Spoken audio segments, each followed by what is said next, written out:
Hello and welcome to HS3103 Lifespan Development. My name is Professor Boggs and I will be your teacher for this course. To get started with this course, we're going to take a look at the syllabus, and here is the contact information. So if you need to contact me, my phone number is listed here. You can call or text this number. Office hours are by arrangement, so if you need to see me or need some extra time or extra help, feel free to reach out to me and we'll get you scheduled for your office hours. And in terms of what is a weekly coffee talk? So weekly coffee talks is a chance for you to drop in and have engagement with your fellow students and with me. If you have any questions that you want answers to immediately, this would be the time for you to drop in and get those questions answered. It's going to be every Thursday from 6:30 to 7:30 Central Time. So feel free to drop in and say hello and get to know your fellow students and me, and I look forward to seeing you all there. Moving forward, so what is lifespan development? So this is going to be an overview of developmental issues of human beings throughout the lifespan from the conception to death, including developmental stages, basic theories, concepts, and principles of development. It's going to also cover influences on development and cultural understandings of development. The required text for this course is going to be Essentials of Human Development, 2nd edition by Kale and Kavanaugh, so make sure that you have picked that up. I'll allow you all to read through the course objectives and all of the basic information here in terms of technical resources, method of instruction, but what we come to of the most importance is going to be our assignments. So we have discussion boards, which are due. Your first week, we're going to have a discussion board and an initial post due.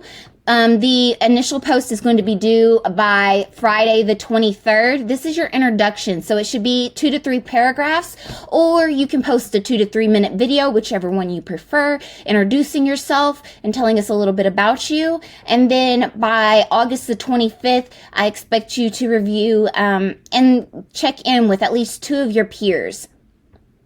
So then what else we have? We have chapter quizzes, which is going to cover all of the chapters in that particular module.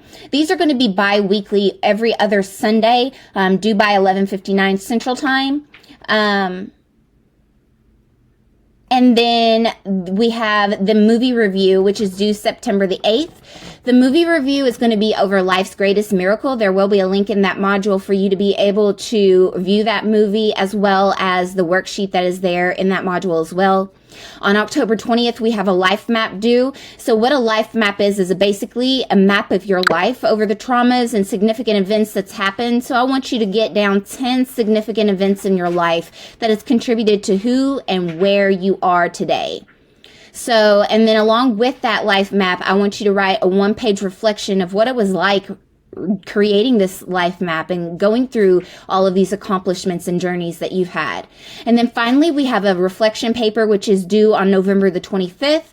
It is going to be a 6 to 8 page paper, which is APA. This is going to include the title page and the reference page. So altogether, you should be submitting, in terms of actual text, somewhere between 4 to 6 pages of actual text, and then you include the title page and the reference page in that. In terms of that particular paper, this is going to be identifying how you as the student has successfully passed through each of the Erickson stages of the lifespan. And for the later stages of the lifespan, reflect on how you anticipate the outcome to be. In terms of grading scale, you will find the grading scale here in the syllabus. In terms of late assignments, please submit those assignments on time unless you have already reached out to me. Assignments submitted after the due date will be a 10% penalty if submitted within 1 week of the due date.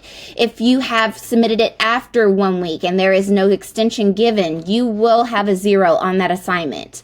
I know that I am a little bit liberal whenever it comes to AI use. So yes, you are allowed to use AI in my course. However, I do check for AI use in this course. So whenever you are using AI, it is imperative that you are not using AI to use more than 20% of that content. And whenever I check that content, if you are improperly using the AI generated work, you can get somewhere between loss of a letter grade to a 0 on the assignment, depending on how severe the infraction is. Meaning, if I run this through AI and it says that you have used it and it's 80% written by AI, you're not going to get that score of 100 on this. Most likely, if it's 80 or higher, you're going to receive a 0, and we'll go from there. You will also find the tentative course schedule, where it breaks down the weeks in terms of what is due and what the readings are for that week. And you will also see the assignment descriptions in terms of details about the assignments and what I expect due. If you have any questions about the syllabus, feel free to reach out to me. Otherwise, I will look forward to seeing you all hopefully at some of the coffee talks, and you have a wonderful day.